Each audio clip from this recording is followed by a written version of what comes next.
A spokesperson for Adama Barrow. This is the president-elect. Halifa Sallah is speaking. By the loser who promised to cooperate to effect a peaceful transfer of executive power. The loser decided to renege from his earlier position and eventually filed an election petition to contest the validity of the results. The court case is still waiting to be heard. However, his term had expired.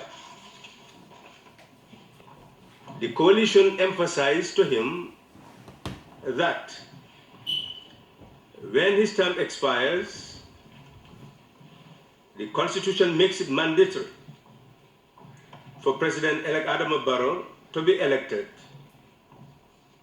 to assume office. Who is elected to assume office? The inauguration committee continued to prepare for the inauguration at the National Stadium, and over 1,000 transports would have come from all over the country, bringing people to grace the occasion. All the ECOWAS heads of state and many other heads of state and government all over the world had planned to witness the historic occasion or send envoys. Many Gambians abroad and visitors requested for invitation to join in the commemoration. Journalists from all over the world sought accreditation to cover the transfer of executive power. Gambia was poised to witness the largest gathering of foreign dignitaries that the country has ever known, to witness the transfer of executive power from an incumbent president to the incoming president for the first time in the history of this country. The preparation for the inauguration at the stadium was in full force by the time the high-level delegation, ECOWAS delegation, chose to travel with President-elect Barrow to Mali for further negotiation. ECOWAS heads of state met with President-elect Barrow and continued their mediation efforts, while the mediation also had the fundamental objective of ensuring that the dictates of the Gambian constitution is respected. On the other hand, the loser did also file an injunction so that the inauguration would not take place. The court processes were stalled. Neither the process dealing with the election petition nor the one dealing with the injunction could be heard, because the judge had to recuse from the case because he was made a party to the injunction. Hence, the government could not stop President-elect Barrow from being inaugurated on the 19th of January 27 by relying on the decision of a court. On the 17th of January, precisely 2 days before the inauguration, the outgoing president decided to declare a state of emergency under Section 34 of the Constitution. Section 34 empowers the president, and that is, he may at any time make a proclamation published in the Gazette to declare that a state of public emergency exists in the whole or any part of the Gambia, or a situation exists which, if it is allowed to continue, may lead to a state of public emergency. They relied on Section B, which deals with if a situation exists which, if allowed to continue, may lead to a state of public emergency. As far as the coalition is concerned, when he unconstitutionally declared an annulment of the election, as well as to call for fresh elections, the coalition did not go in the streets because the coalition was confident that it has passed the stage of being a protest movement.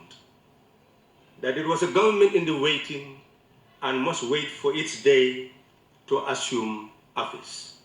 So there was no threat to the security of the country. And since then, joyously, the supporters of the coalition were actually preparing for inauguration. So the declaration of a state of emergency exists only because of the creation of that condition by the incumbent. It is important to bear in mind that yes, he is empowered to declare a state of emergency which lasts for 7 days if the National Assembly is sitting, and 21 days if the National Assembly is sitting. Then it is left to the National Assembly to actually deal with the issue of prolongation of a state of emergency. So it states under section 99 that the National Assembly could declare a state of emergency because it is supposed to stand dissolved any day immediately preceding the day appointed for the constitution of a new National Assembly. But at any time when the Gambia is at war or a state of emergency is declared, the National Assembly may, by resolution supported by the votes of not less than 2/3 of all the members, extend the life of the National Assembly for not more than 3 months at a time, but the life of the National Assembly shall not be extended under this subsection for more than a total period of 1 year. They have exploited this particular provision without a state of emergency existing in the Gambia, without a state of war existing in the Gambia, in order to extend the term of the presidency. But in essence, it is important for everybody to bear in mind that Section 100 of the Constitution forbids the passing or taking a bill to the National Assembly to deprive a Gambian citizen an acquired right. So President-elect Barrow considers himself as President-elect and as of right a person who should assume office as had already prevailed. So in that regard, the incumbent is trying through the National Assembly to extend his term beyond the original term which ended today, and consequently should have decided to hand over power in peace. And President-elect Barrow considers himself to have acquired the right to be the President of the Republic and who should assume office on the 19th. It is very clear that the inauguration that should have taken place at the National Stadium will not be taking place as planned. And all those who are supporters of the coalition are being asked to prepare themselves for the commemoration, the celebration that will eventually take place when President-elect Barrow actually is in the State House. At this very moment, he is preparing for his inauguration through other means. And I'm sure when we get information from them, the inauguration committee around him would be telling the Gambian people the developments in that regard. What we now have in the Gambia is a situation where the Gambian people had decided to take charge of their destiny and had gone to the polls, hotly contested elections, and had decided to accept the results of the elections. But the leader who conceded defeat and became a loser has decided to turn the cards, resorted to the courts, and where difficulty exists in the courts, decided to look for other ways of circumventing the courts in order to enlarge a power that is not elected. whilst the power that is elected is deprived from assuming office. That is absurd. And consequently, we are calling on the outgoing president to accept the dictate, the verdict of the people, the verdict of reason, the verdict of the Constitution. This is what all Gambians subscribe to. And this is what all Gambians expected their leaders to respect. The clear position is that the president-elect should assume office on the 19th, and the court case should have been allowed to continue. And when the court decides, then the verdict of the court will be respected. But to circumvent the verdicts of courts in order to enlarge power or office is a ready way of inviting confusion in society. And this is what the coalition has avoided for 22 years as members of the opposition, to ensure that we have a country where the consent of the people will prevail. And that's precisely the reason why political parties, opposition parties, decided to come to form a coalition in order to be able to strengthen their power base so that Gambia will transfer power democratically. It means that at this moment, the incumbent want to deprive Gambia of that fundamental historic development of people finally asserting that power belongs to them, and through their power, government authority will be established. The coalition does not accept that power to be taken from the people, and consequently is calling on the incumbent to accept the results as he did and allow the courts to proceed and the incumbent to be sworn in as the president of the Gambia. There are many developments taking place. Gambians today, after the declaration of a state of emergency, decided to stay in their homes. Shops are closing. Those who live in the upcountry are getting into buses and going. Some have even found their way outside of the country. There is in the social media a threat that war is about to happen. But it is important for all Gambians to know that the reason why the coalition went into an electoral contest where it was disadvantaged is because it does not want to go to power stepping on dead bodies, looking at destroyed properties, looking at blood flowing like a river. The Gambian people do not deserve that. And as a result, we are calling on all Gambians, civil or military,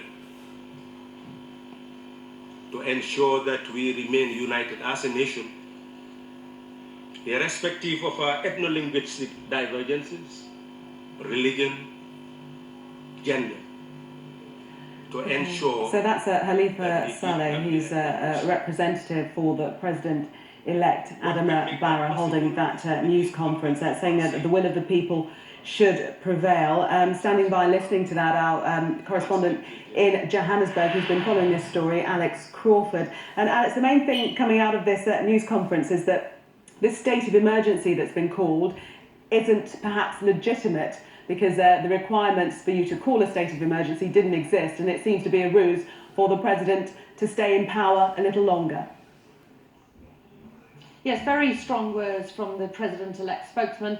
I think if that's anything to go by, they certainly haven't been given any indication that President Jammeh is close to standing down, because he's talking some fiery language, calling on all Gambians to stand together, calling on them to stay united, saying that doesn't matter what happens, even if President Jammeh has imposed this state of emergency, they intend to press ahead with the inauguration. It won't be in the same form that they wanted. It's clearly not going to happen at the National Stadium with thousands of foreign dignitaries paying homage to the new president, but he says the inauguration will go ahead nonetheless, and he did warn Gambians, or he seemed to be speaking directly, I think, to the sitting incumbent at the State House, President Jammeh, telling him, do you really want rivers of blood? Do you want to disgrace Gambia? This was meant to be an incredible moment. He was saying, you know, this was going to be the largest collection of foreign dignitaries that Gambia had ever seen, and the Gambian people were, he said, were very much looking forward to this incredible celebration of a peaceful democratic handing over of power. And he seemed to be saying to President Jammeh, you've ruined it all. Now we know that the Mauritanian president is literally on his way, if he hasn't already touched down, and is making what they're describing as last-ditch attempts to try and solve this in a mediated, negotiated fashion. President Jammeh is believed to be still locked in talks with his remaining rump of a cabinet, having already discovered, although this hasn't been officially confirmed, that his vice president has also tendered her resignation, along with a number of other senior cabinet figures. He's dismissed the rest of them, the bulk of them. So things are beginning, his semblance of power is beginning to drop away, also with all his very powerful West African neighbours saying that they're not going to recognise him when his term expires at midnight tonight. And we're hearing from over the border in Senegal that the Senegalese army is moving its troops and military vehicles towards the Gambian border to intervene militarily should it be necessary. We're having that reinforced with the news agency saying that the forces from Senegal are to enter the Gambia at midnight unless President Jammeh quits. And Alex, I was in Gambia earlier this year.